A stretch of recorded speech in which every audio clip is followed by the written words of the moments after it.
Hello students, हम लोग प्रश्नावली 13C पे हैं और क्वेश्चन नंबर है 1। क्या कह रहा है? विमाओं 5.5 centimetre by 10 centimetre by 3.5 centimetre वाला एक घनाभ बनाने के लिए, यानी ये घनाभ की लंबाई, चौड़ाई और ये ऊंचाई हो जाएंगी। घनाभ बनाने के लिए 1.75 सेंटीमीटर व्यास और 2 मिलीमीटर मोटाई वाले कितने चांदी के सिक्कों को पिघलाना पड़ेगा, ये हमें ज्ञात करना है। तो चलिए, हमारे पास घनाभ है, एक घनाभ को बनाना है। तो मैं पहले एक फिगर इसके लिए कंस्ट्रक्ट कर लेता हूँ। ये आपका घनाभ हो जाएगा, ठीक है। ये आपका घनाभ हो गया। अच्छा, घनाभ की हमारे पास विमाएं दी हुई है, क्वेश्चन में घनाभ की विमाएं दी हुई है, ठीक है। तो घनाभ की लंबाई कितनी है? तो लंबाई है आपके पास 5.5 सेंटीमीटर, चौड़ाई कितनी है 10 सेंटीमीटर और ऊंचाई कितनी है आपकी 3.5 सेंटीमीटर। तो इस घनाभ को बनाने के लिए कितने चांदी के सिक्कों को पिघलाना पड़ेगा, ये बताना है। तो मैं यहाँ पर एक चांदी का सिक्का बना लेता हूँ, ठीक है। अच्छा, ये जो सिक्का मैं बना रहा हूँ, ये देखने में किस रूप का दिख रहा है? आप देखिए तो बताइए कैसा दिख रहा है? बेलन के जैसा दिख रहा है? बेलन के जैसा ही ना दिख रहा है ये। चलिए, और यहाँ पर इसका व्यास और मोटाई दी हुई है। तो व्यास दिया हुआ है तो त्रिज्या हम लोग नहीं निकाल सकते उसका आधा करके। चलो देखिए ध्यान से। तो व्यास दिया हुआ है 1.75 सेंटीमीटर, तो त्रिज्या इसकी आधी यानी कि क्या हो जाएगी 0.875 सेंटीमीटर। और मोटाई दिया है 2 मिलीमीटर, ठीक है। तो मिलीमीटर को सेंटीमीटर में बदलने के लिए हम लोग क्या करेंगे, 10 से भाग कर देंगे, तो ये हो जाएगा 0.2 सेंटीमीटर। समझ गए? चलिए, हमें क्या निकालना है, ऐसे कितने सिक्के लगेंगे इस घनाभ को बनाने के लिए। तो हमें करना क्या होगा कि घनाभ के आयतन में प्रत्येक सिक्के के आयतन से भाग कर देना होगा, निकल जाएगा। तो चलिए देखते हैं, हमारे पास यहाँ पे क्या दी हुई है, घनाभ की विमाएं। घनाभ की विमाएं, चलिए देखिए ध्यान से। घनाभ की विमाएं, इसकी लंबाई कितनी दी हुई है? लंबाई है 5.5 सेंटीमीटर। चौड़ाई 20 से शुद्ध कर देते हैं, वह कितना है 10 सेंटीमीटर। और ऊंचाई की बात करते हैं, तो ऊंचाई h जो होगा वह है 3.5 सेंटीमीटर, है ना। चलिए, अब हम लोग सिक्के के लिए देखते हैं। प्रत्येक सिक्के की त्रिज्या क्या हो जाएगी?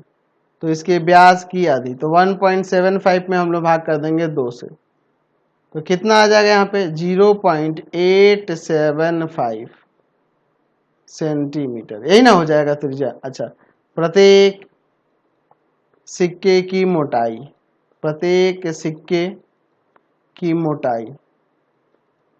कहिए ऊंचाई कहिए, एक ही बात होगी। मोटाई, तो मोटाई क्या हो जाएगा आपका?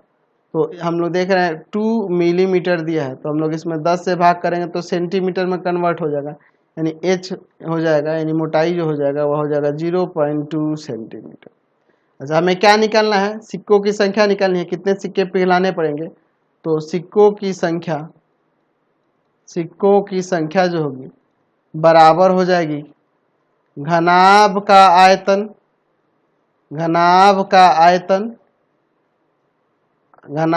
आयतन और बटा में प्रत्येक सिक्के का आयतन। प्रत्येक सिक्के का आयतन। चलिए देखते हैं घनाभ का आयतन। तो घनाभ का आयतन वही L into B into H, तो कैपिटल लेटर से ऊपर मैंने डिनोट किया इनकी विमाओं को। और सिक्के का आयतन, तो इसमें देखिए R और H स्मॉल लेटर में, तो इसके लिए हो जाएगा पाई आर स्क्वायर एच, बेलन के रूप में है इसलिए पाई आर स्क्वायर एच। तो अब इन सब के मानों को रखते हैं यहाँ पर। L का मान तो आपका है 5.5, B का मान 10, H का मान कितना है आपके पास 3.5 सेंटीमीटर क्यूब। नीचे देखिए पाई के जगह पे 22/7 गुना आर के जगह पे वही 0.875 इंटू में 0.875 और इंटू में आपका एच का मान कितना है इसका 0.2, यहाँ भी सेंटीमीटर क्यूब। तो सेंटीमीटर क्यूब से सेंटीमीटर क्यूब काट दो। अब देखिए मैं क्या करता हूँ, यहाँ पे ऊपर भी पॉइंट हटाता हूँ और नीचे भी, ये 7 ऊपर चला जाएगा, इंटू में 55 इंटू में 10 इंटू में 35। अब देखिए यहाँ से पॉइंट हटाया तो उसके लिए 10, यहाँ से हटाया नीचे आके 10, ये आपका 22, ठीक है 22, और ये 7 ऊपर चला गया यहाँ पे। अच्छा इनटू में यहाँ पे 875 इंटू 875, इन दोनों जगह से पॉइंट हटा है तो ऊपर आपका 1000 यानी 1000 और गुना में 1000 होगा, और फिर गुना यहाँ 2 और यहाँ से पॉइंट हटा तो ऊपर जाके 10। ठीक है, अब देखिए इसके बाद हम लोग इसे काटते हैं। तो आप देखो, आप एक काम करो, वह 1 0 से 1 0 गया, यहाँ 1 0 से ये 1 0 गया, ठीक है। अच्छा 11 से काटते हैं 2 बार में, 11 से काटते हैं ये 5 बार में, ठीक है। चलिए अब इसके बाद देखिए, अब यहाँ पर हम लोग काट सकते हैं किससे, अच्छा 35 से काट देते हैं, 35 से काट देते हैं 875 को, कितना बार में कटेगा, 25 बार में कट जाएगा, ठीक है 25 बार में कट जाएगा। अब देखिए ना, इस 5 से काटेंगे 25 को 5 बार में, और इस अब 5 से काटेंगे 10 को 2 बार में, और इस 2 से अब 2 को काट देंगे, ठीक है। अब देखिए 7 से काटते हैं 875 को 125 बार में, 125 से काटते हैं यहाँ पर 1000 को 8 बार में, और 2 से काटते हैं 8 को 4 बार में, तो यहाँ से कितना जाएगा 400, 4 से गुना होगा 100 में तो 400 सिक्के हो जाएंगे, 400 सिक्कों को पिघलाना पड़ेगा। तो नेक्स्ट क्वेश्चन देखते हैं 2 नंबर, क्या कह रहा है, क्रमशः 6 सेंटीमीटर 8 सेंटीमीटर और 10 सेंटीमीटर त्रिज्याओं वाले धातु के 3 ठोस गोलों को पिघलाकर एक बड़ा ठोस गोला बनाया जाता है, तो इस गोले की त्रिज्या ज्ञात कीजिए। देख लीजिए क्या है क्वेश्चन में, 3 गोले हैं, धातु के 3 गोले हैं, ठीक है। यहाँ पर ये 3 गोले हो गए, ध्यान से देखिएगा, यहाँ पे 3 गोले हो गए, इनको पिघलाया जाता है और एक बड़ा सा गोला बनाया जाता है, ठीक है। तो इन तीनों का जो आयतन होगा, उन तीनों के आयतनों का योग बड़े वाले गोले के आयतन के बराबर हो जाएगा ना, क्योंकि इन्हीं तीनों को पिघलाकर ये बड़ा गोला बनाया जा रहा है, समझे ना बात को। चलिए अब देखिए यहाँ पर ध्यान से देखिएगा, यहाँ पर त्रिज्याएं दी हुई हैं, ये पहले वाले छोटे वाले की त्रिज्या यहाँ 6 सेंटीमीटर, फिर यहाँ पर दूसरे वाले की 8 सेंटीमीटर और तीसरे वाले की 10 सेंटीमीटर है। तो हमें इसकी त्रिज्या निकलती, तो हम इसकी त्रिज्या r मान लेते हैं। मैं यहाँ मान लेता हूँ कि माना बड़े गोले की त्रिज्या बराबर r। अच्छा दिए हुए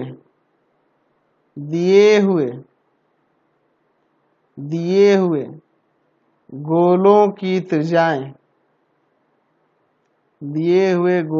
त्रिज्याएं, जिनको पिघलाना है उनकी त्रिज्याएं यहाँ पर दी हुई है। r1 हम लोग ले लेते हैं 6 सेंटीमीटर, r2 ले लेते हैं 8 सेंटीमीटर और r3 ले लेते हैं यहाँ पर 10 सेंटीमीटर। तो अगर मैं यहाँ पे बात करूँ इसके आयतन की, बड़े गोले का आयतन जो होगा, बड़े गोले का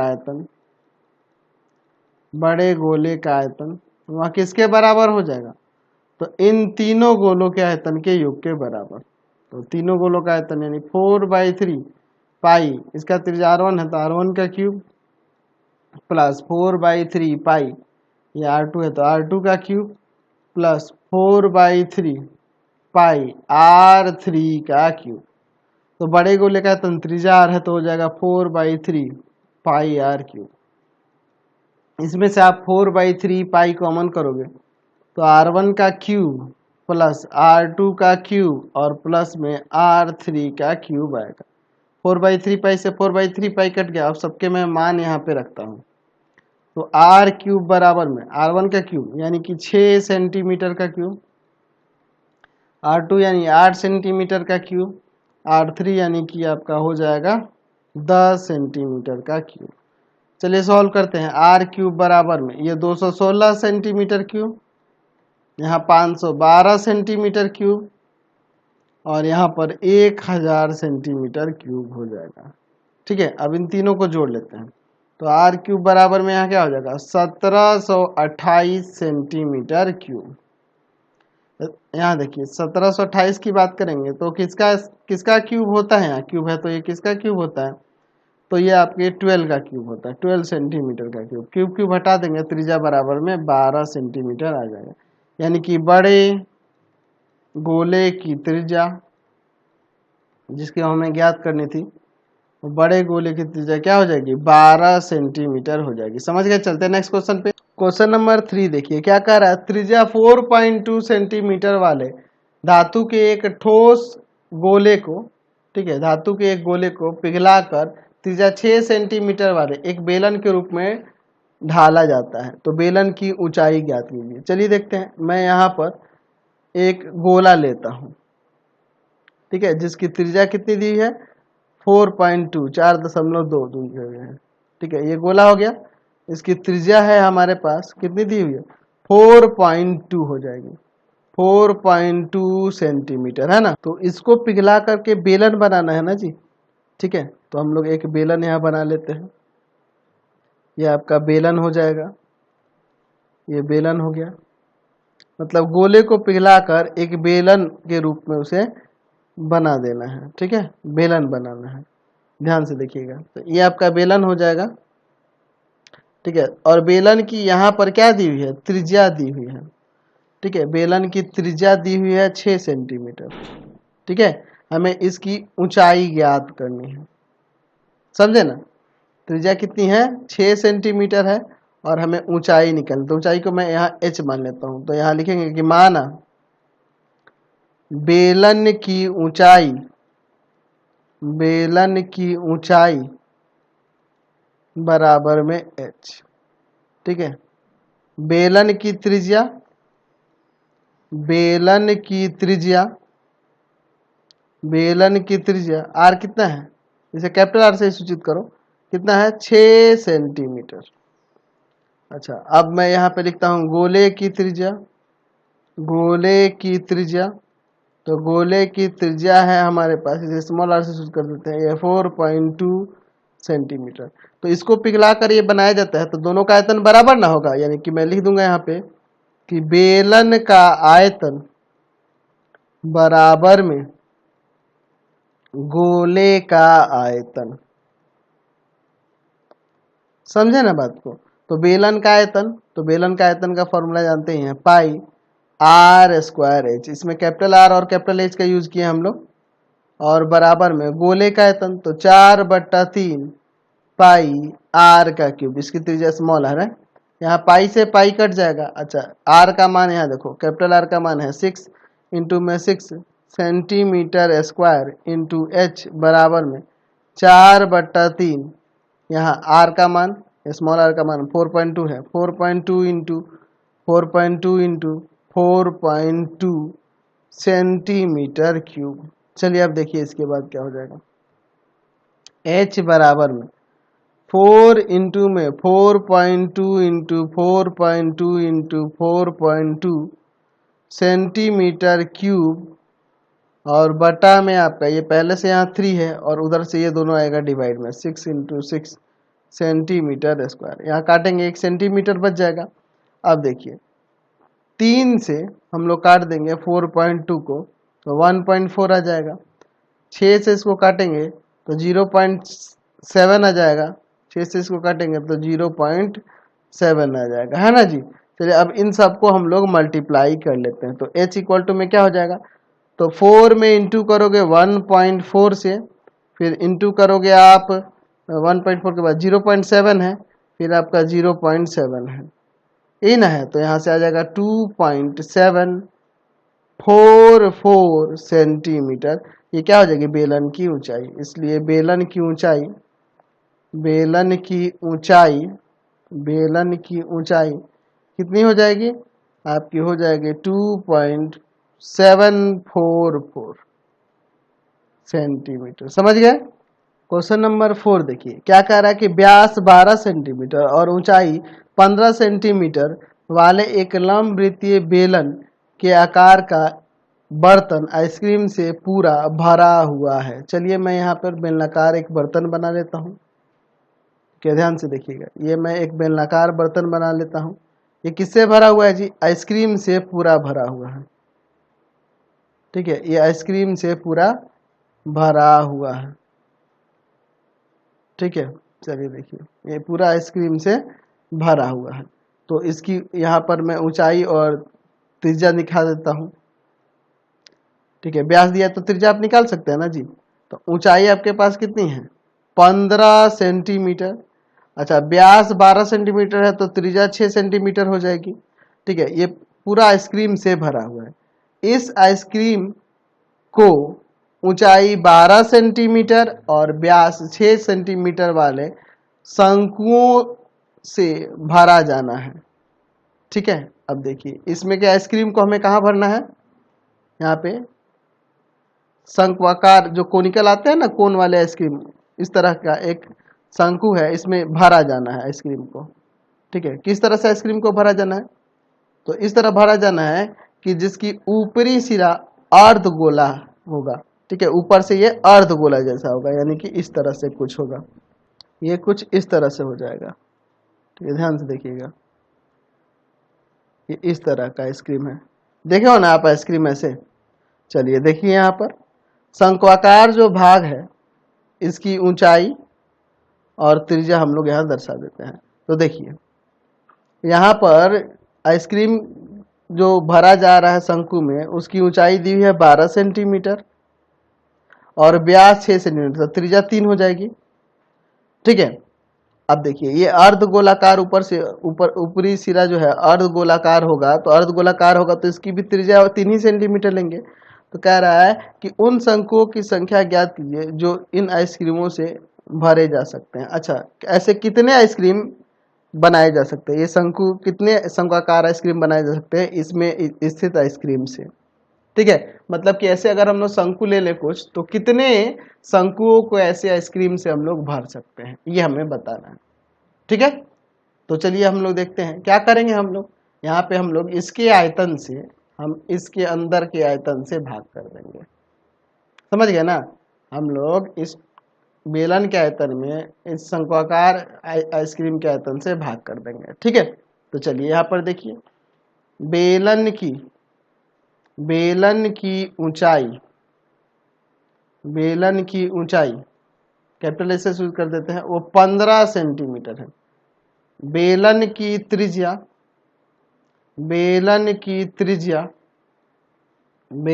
कैपिटल आर से शुरू कर देते हैं, वह क्या हो जाएगा, तो व्यास का आधा, तो व्यास 12 है, 2 से भाग कर देंगे तो कट के आपका 6 आ जाएगा, 6 सेंटीमीटर। चलिए अब इसकी देखते हैं, शंकु की ऊंचाई आपकी 12 सेंटीमीटर है। शंकु की त्रिज्या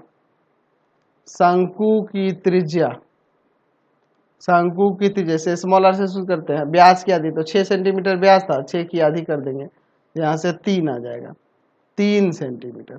अच्छा, उतना ही त्रिज्या इस अर्धगोले का होगा, तो अर्धगोले की त्रिज्या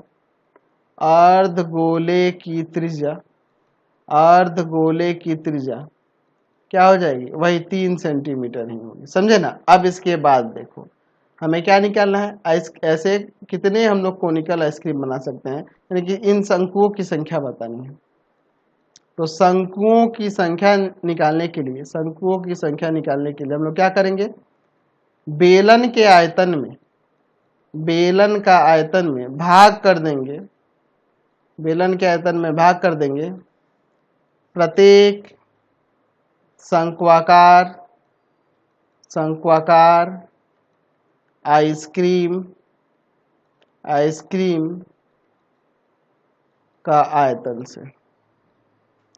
ठीक है, तो देखिए बेलन का आयतन पाई बड़ा आर स्क्वायर है, इसे मैंने कैपिटल आर और कैपिटल एस से ऊंचाई और त्रिज्या को सूचित किया है, और इसका आयतन क्या हो जाएगा, तो जो शंकु है, शंक्वाकार आइसक्रीम है, तो उसमें क्या क्या है, एक तो शंकु है और ऊपर से एक अर्धगोला है, तो दोनों का आयतन हमें इसमें जोड़ना होगा। तो आपका शंकु का आयतन 1/3 पाई आर स्क्वायर एच, और प्लस में ये अर्धगोले का आयतन हो जाएगा 2/3 पाई आर क्यूब, यही ना हो जाएगा, 2/3 पाई आर क्यूब। चलिए इसको थोड़ा सा ऐसे लिख देते हैं, 2/3 पाई आर क्यूब। तो ऊपर आपका पाई आर स्क्वायर एच है, और नीचे से आप कॉमन कर लो 1/3 पाई आर स्क्वायर, तो यहाँ पर एच बचेगा और प्लस में यहाँ 2 और एक आर बच जाएगा। चलिए यहाँ देखिए, आप पाई से पाई को काट देते हो और ये 3 ऊपर चला जाएगा ना जी, ये 3 पलट के ऊपर चला जाएगा, 3 गुना में देखिए कैपिटल आर और कैपिटल एच का वैल्यू, तो आर देखिए कैपिटल आर है 6 और कैपिटल एच है 15, तो यहाँ पर हो जाएगा 6 गुना 6 गुना 15 सेंटीमीटर क्यूब, और बटा में आपका ये 3 ऊपर जा चुका है, आर स्क्वायर, स्मॉल आर का मान है 3 गुना 3 और एच का मान इसमें कितना है, स्मॉल एच का मान, शंकु की ऊंचाई 12 है, चलिए 12 और प्लस में 2 गुना में 3, यहाँ भी सेंटीमीटर क्यूब, सेंटीमीटर क्यूब से सेंटीमीटर क्यूब गया। अब देखिए एक 3 से एक 3 गया और इस 3 से 6 को काटेंगे 2 बार में, तो बच गया ऊपर 2 गुना 6 गुना 15 और नीचे देखिए क्या हो जाएगा 3 दूना 6, 3 दूना 6 और 12 18, तो 6 से इसको काटेंगे 3 बार में और 3 से काटेंगे 15 को 5 बार में, तो 5 दूना 10, यानी कि 10 शंकुओं की संख्या होगी। 10 शंकुआकार आइसक्रीम हम लोग भर सकते हैं, आइसक्रीम से भर सकते हैं, समझ गए। क्वेश्चन नंबर 5 देखिए क्या कह रहा है कि व्यास 7 मीटर वाला 20 मीटर गहरा एक कुआं खोदा जाता है। तो चलिए हम लोग यहाँ पर एक कुआं दर्शा देते हैं, ठीक है, एक कुआं बना देते हैं। तो कुआं कैसा होगा जी, तो ये बेलनाकार कुआं होगा, ठीक है, देखिए ना कुआं को आप लोग, बेलनाकार ही ना होता है जी। चलिए इस तरह का कुआं है, ठीक है। अब इस कुएं का व्यास दिया है 7 मीटर, तो त्रिज्या यहाँ से यहाँ हो जाएगी, त्रिज्या कितनी हो जाएगी 3.5 मीटर। अच्छा, और इसकी ऊंचाई या गहराई की बात करेंगे तो वो 20 मीटर गहरा है। कितना गहरा है जी, 20 मीटर गहरा है, तो इसकी गहराई है हमारे पास 20 मीटर। अब देखिए इस खोदा जाता है और खोदने से निकली हुई मिट्टी को समान रूप से फैलाकर 22 मीटर बाई 14 मीटर वाला एक चबूतरा बनाया गया है, ठीक है। अच्छा, इसमें से जो खोदने के बाद जो मिट्टी निकल रही है उससे एक चबूतरा बनाया जा रहा है इस तरह से, ठीक है। तो चलिए मैं यहाँ पे एक चबूतरा दर्शा देता हूँ, इस तरह का मिट्टी जो निकलेगी उससे एक चबूतरा बनाना है, ठीक है।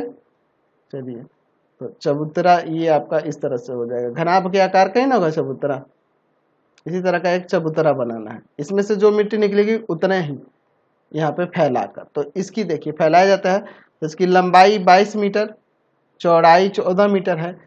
आगे क्या कर रहा है कि इस चबूतरे की ऊंचाई आती है, हमें ऊंचाई निकालनी है, तो ऊंचाई को हम लोग h मान लेते हैं। हम लोग लिख देते हैं कि माना चबूतरे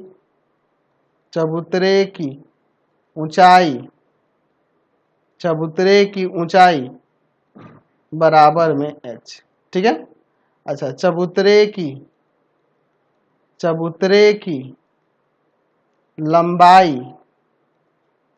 लंबाई हो जाएगी 22 मीटर, चबूतरे की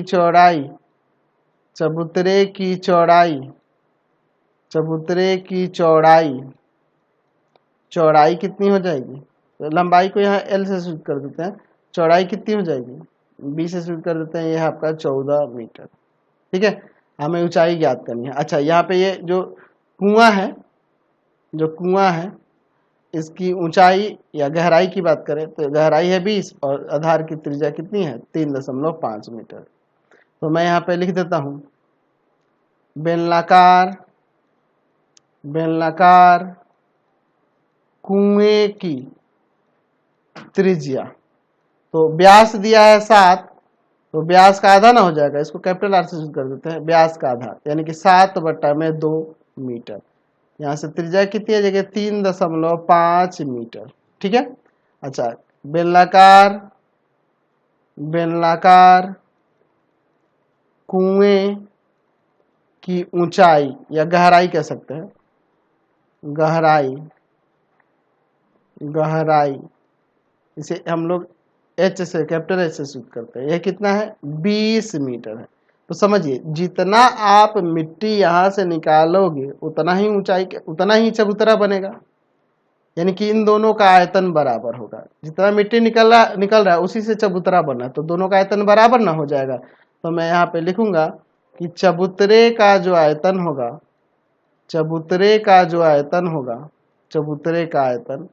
वह किसके बराबर हो जाएगा, इस बेलन के आयतन के बराबर होगा। दोनों का आयतन क्या हो जाएगा यहाँ पे बराबर हो जाएगा।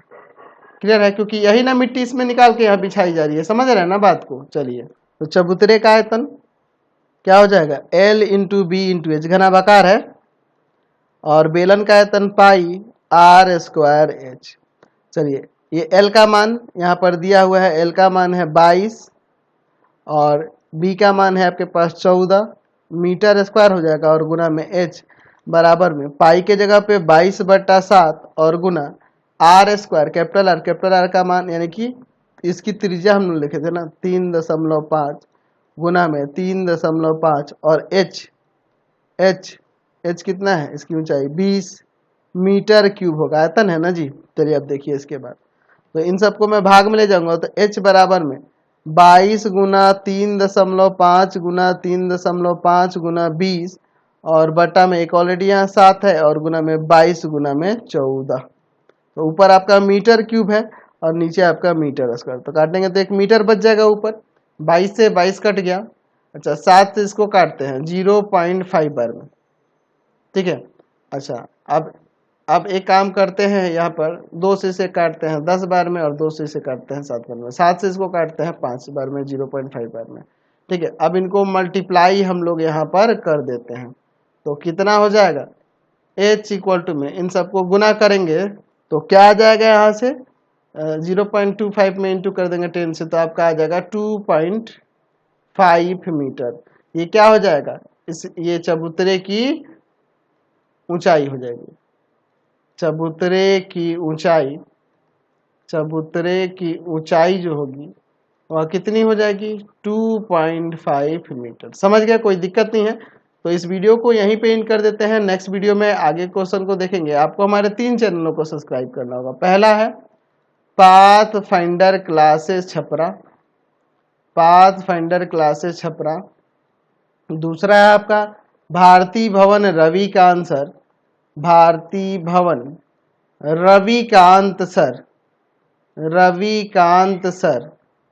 और तीसरा चैनल है रविकांत सर के नाम से। तीनों चैनल को सब्सक्राइब कर लेंगे और इससे रिलेटेड वीडियो के लिए सीधे डिस्क्रिप्शन में जाएंगे और इससे रिलेटेड नोट्स के लिए गूगल पे जाकर सर्च करेंगे www.ravikantsir.in और यहाँ जाकर आप सभी क्लासेस के नोट्स और उनके पीडीएफ को डाउनलोड कर सकते हो, पढ़ भी सकते हैं। इंस्टाग्राम और फेसबुक पे जाके पाथ फाइंडर क्लासेस छपरा को लाइक एंड फॉलो करना नहीं भूलेंगे।